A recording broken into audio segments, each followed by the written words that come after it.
আচ্ছা অন্তর ভাইয়া, আপনি কি জানেন যে ব্যক্তি মদিনা শরীফে গিয়ে কষ্ট সহ্য করবে তার জন্য কি সুসংবাদ রয়েছে?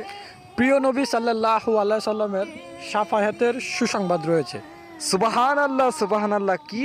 যে ব্যক্তি মদিনা শরীফে গিয়ে কষ্ট সহ্য করবে তার জন্য প্রিয় নবী সাল্লাল্লাহু আলাইহি সাল্লামের শাফায়াতের সুসংবাদ রয়েছে। সুবাহান আল্লাহ, সুবাহান আল্লাহ। আল্লাহ পাক যদি আমাদেরকেও মদিনা শরীফে কোনো না কোনো বাহানায় ডেকে নিত, কারণ আমাদের তো অর্থনৈতিক কোনো যোগ্যতা নেই। বাস শুনেছি হুজুরদের মুখ থেকে যে মদিনা শরীফে যেতে নাকি টাকা লাগে না, পয়সা লাগে না, ভিসা লাগে না।